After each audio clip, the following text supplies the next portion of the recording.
everyone. My name is Rochelle Innocent and I'm the founder and CEO of Project Purpose. Welcome to our channel.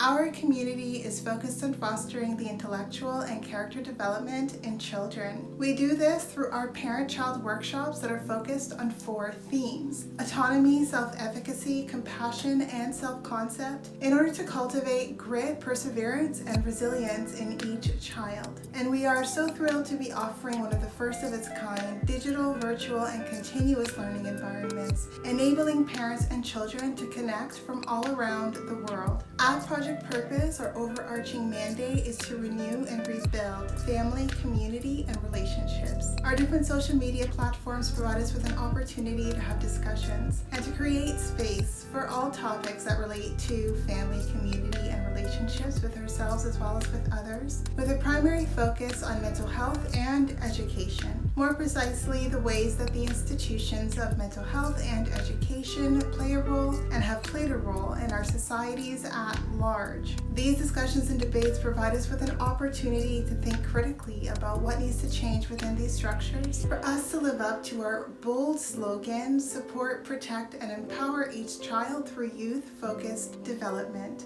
better known as leadership in juvenescence. We recognize that in valuing our children's leadership potential, this also translates as recreating and co-creating environments, both socially and politically, that will enable our children to thrive. For those of you who are particularly keen on the topic, we also write thought pieces every other Monday. We actually have a thought piece scheduled to drop this upcoming Monday, so definitely be sure to meander over to the website and check out our online content. Now, if it is the case that you're looking for a listening alternative, well, we're available wherever podcasts are playing, and we've provided you with access to a few links down below. Now, as is the convention, be sure to subscribe, hit that post notification bell so that you are aware of every time we post. And of course, if you like these conversations and you want to keep them going, like, comment, and share this segment. Let's get into it.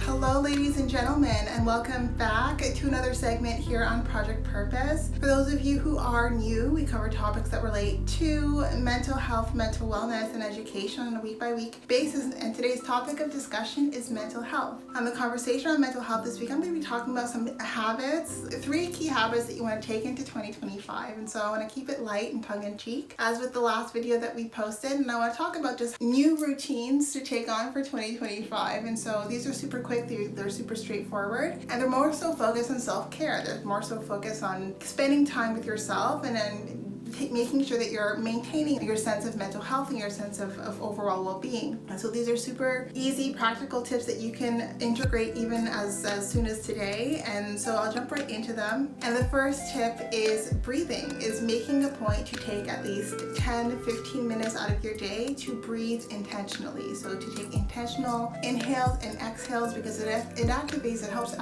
activate your parasympathetic nervous system, which brings you out of fight or flight mode. It makes sure that you're in like a resting state, right? Where your body is calm, your body feels at ease. And I think that it's really important that we do what we can to make sure that our body is at ease, because life can be very stressful, it can be very hectic, and making a point to activate our parasympathetic nervous system at least once a day is super good for our overall mental, emotional, spiritual, and physical well-being. It's really good for us. And so it's a practice that I suggest that you start to put into motion. And so for me, because I do yoga, I do definitely incorporate intentional breathing as part of my yoga workouts, but even I have decided that over and above that, I need to take some time to just do some intentional breathing. So I'm making sure that I'm really activating my parasympathetic nervous system, because I know how good it is for my health to make sure that my body experiences rest and is not just jumping from one stressful situation to another. A lot of us never jump out, we're never outside of a fight or flight reaction or a fight or flight response, and I think that it's really important that we give ourselves the opportunity to just be without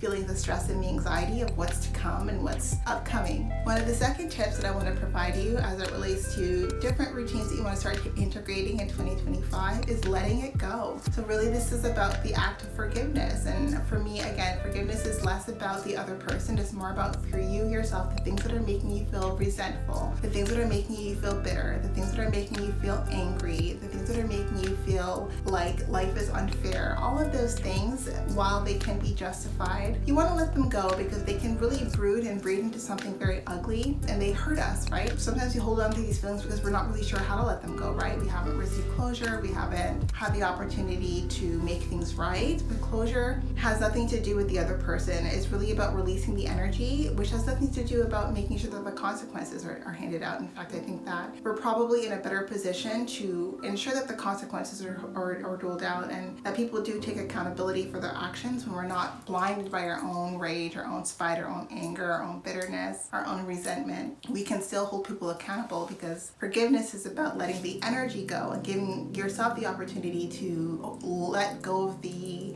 angst and the heaviness of some of the things that have taken place in your life. And I think that that's the closure that we all need. I think sometimes we think closure is this big dramatic affair where we have to have a conversation, and it involves a speech, and it involves like a whole bunch of factors that are beyond our control. And I think that because those factors are beyond our control, a lot of us don't feel like we have closure for some of the heavy things that we're carrying. And so I want to change that focus. I want to bring it inwards and let you know that you can get the closure anytime you're looking for, but you have to recognize that the closure is about releasing the energy, like letting yourself off the hook and feeling so terribly about the things that have taken place. And again, you can let go of the negative energy, the negative feelings, and if there is recourse, you can still take recourse, but without the bitterness hindering you or being what drives you forward. You can drive everything forward from a basis of principle, rather than driving everything forward from a basis of maintaining or of retaining that anger and that angst and that frustration. And last but not least, what I wanted to talk about by way of great habits to integrate into this upcoming year is stillness, giving yourself an opportunity to just be in your own company. And I think too little of us value the time that we spend on our own and to ourselves, and having our own space. And having your own space could be even time that you carve out between you and your partner, but just time out where you're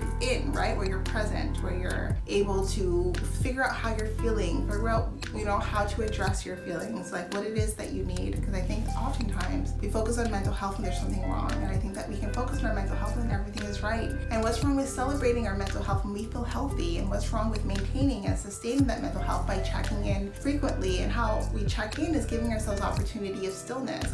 We are giving ourselves opportunities to experience stillness, because it's hard to check in when we're racing from one thing to another, because oftentimes the check-in and of itself takes time. It takes a moment of stillness for you to really feel and get a sense of, in that present moment, like what it is that you're going through and what it is that you need to have those emotions, feelings, anxieties, to have even like physical aches and pains addressed. I think stillness is super important. And again, like a lot of us don't do that. Like we're busy from the moment that we hit that alarm to the moment we go to sleep. Like it's just chaos. It's just one thing after another. And I encourage you, I challenge you to carve out time that is like untouchable time, that is simply you time, and not because you're burnt out, right? Like it needs to be something that is routine. It needs to be something that you incorporate as frequently as possible, so that people recognize, even in modeling your behavior as ways of maintaining their own mental health, that me time is important time. It's time for me to spend time, and spending time with myself is important time that I need to carve out as well. And so I think that it's an important skill even to incorporate, because a lot of us feel guilty when we're kind of sitting idle. But I think idleness is where creativity happens,